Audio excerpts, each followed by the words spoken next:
स्वीकृत नगरसेवक पदासाठी अर्ज दाखल केल्यानंतर भाजपच्या शहराध्यक्षा रोहिणी तडवळकर, माजी सभागृह नेते जगदीश पाटील, श्रीनिवास दायमा, एमआयएम पक्षाच्या गटनेत्या वाहिदा शेख यांनी प्रतिक्रिया दिल्या. पदासाठीचे अर्ज दाखल करत आहेत. किती जणांचे अर्ज दाखल केले? किती जणांचे असं नाही. स्वीकृत नगरसेवकांसाठी पार्टीने ज्यांना आदेश दिलेत त्यांचे अर्ज भरायला सांगितलेले आहेत. आता जे इच्छुक आहेत त्यातली जी शॉर्टलिस्ट केली होती पार्टीनी एक 20 जणांची, त्या 20 जणांना अर्ज भरायला सांगितलेले आहेत. त्यापैकी मला म्हणजे इच्छुक आहे म्हणून मी भरलेला आहे. पार्टीने अजून कुणालाही नक्की केलेलं नाही. जेव्हा माननीय मुख्यमंत्री देवेंद्रजी आणि माननीय पालकमंत्री जयकुमार गोरे साहेब यांचा आदेश येईल तेव्हा ते नावं कन्फर्म होतील. आता भरत असताना तुम्ही दायमा आणि जगदीश पाटील हे देखील तुमच्या सोबत होते, अक्षय अंजिखाने होते. म्हणजे याचा अर्थ असा समजून घ्यायचा का की यांना तसे आदेश प्राप्त झाले?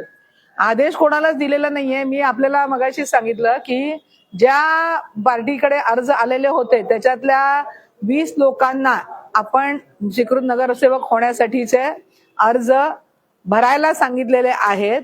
त्याच्यातले 9 लोक परवाच्या 20 तारखेच्या बोर्डामध्ये नक्की होतील.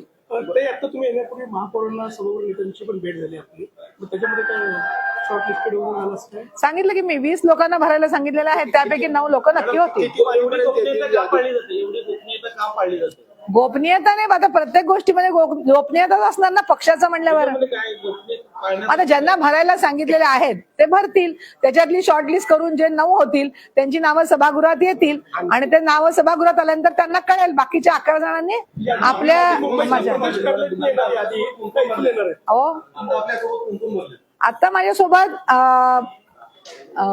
दायमा होते, जगदीश पाटील होते, अक्षय अंजिखाने होते.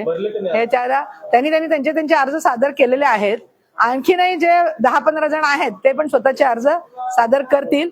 परवाच्या 20 तारखेच्या आपल्या सर्वसाधारण सभेमध्ये बोर्डामध्ये हे 9 लोकांची नावं वाचली जातील आणि त्यांचं कन्फर्मेशन मिळेल.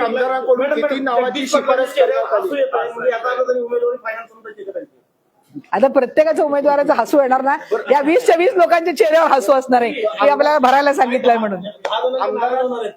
होणार की आता पक्षामध्ये नाराज होणार नाहीत, त्यांना कुठे ना कुठेतरी संधी देऊ. आमदारांच्या शिफारसीचा विचार केलाय का तुम्ही? आमदारांची शिफारस त्यांनी जी सुचवलेली नावं आहेत आमदारांनी किती एकाकडे किती असं काही ठरलेलं नव्हतं. असं समीकरण वगैरे काही ठरलेलं नव्हतं त्यांना. नाही तसं काही नाही. सर्वच आमदारांना विचारणा करण्यात आली होती. त्यांनी जी नावं दिली त्यांनाही अर्ज भरायला सांगितलेले आहेत. त्याच्यातले काय नक्की होतील ते तुम्ही परवाच्या दिवशी बघा.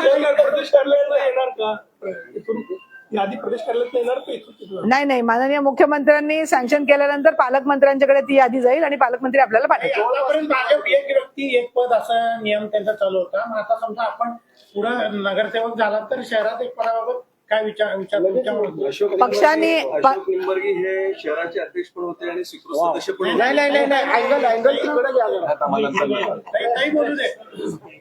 हे बघा, एक व्यक्ती एक पद. आता माननीय प्रदेश अध्यक्ष पण आमदार आहेत आणि प्रदेश अध्यक्ष आहेत, जे लोकप्रतिनिधी पण आहेत आणि ते प्रदेश अध्यक्ष पण आहेत. पक्षाने जर असा विचार केला आणि मला आदेश दिला तर कोणतंही पद सोडायला मी तयार आहे. भरून ठेवा. त्यांच्या अध्यक्षांच्या आदेशाने मी या ठिकाणी येऊन जवळपास 20 जणांची यादी आली. 20 जणांची यादी आहे. नाही त्यांना इच्छुक आणि ते अर्ज भरले. येस, बरोबर. त्यांचं म्हणणंच ते आहे की अजून निर्णय झालेला नाही, आपण अर्ज भरून ठेवा. खात्री आहे तुम्हाला पक्षश्रेष्ठी करून म्हणजे संधी मिळेल पुन्हा एकदा? भारतीय जनता पार्टी कार्यकर्त्यांना संधी देणारा पक्ष आहे. मोठा विशाल पक्ष जरी झाला असला तरी जुन्या निष्ठावंतांना नक्की न्याय मिळेल असं मला वाटतं. कुणाच्या कोट्यात नाही, कुणाच्या कोट्यात नाही, भारतीय जनता पार्टीच्या कोट्यात. उमेदवारी अर्ज मागे घेताना आपल्या डोळ्यामध्ये अश्रू होते. आता आनंद अश्रू समजायचं जर सिद्धरामेश्वरांचा प्रसाद माझ्या पदरात पडला तर निश्चित आनंद अश्रू त्या ठिकाणी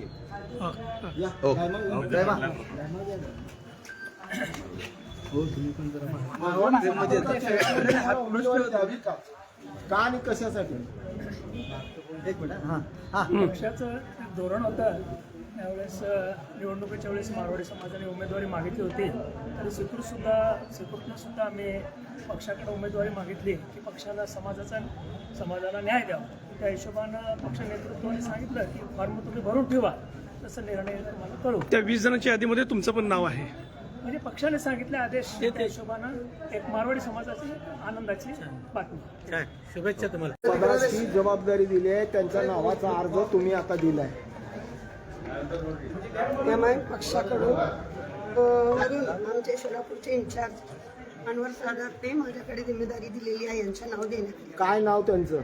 यांचं नाव नयीम अब्दुल अजीज साला.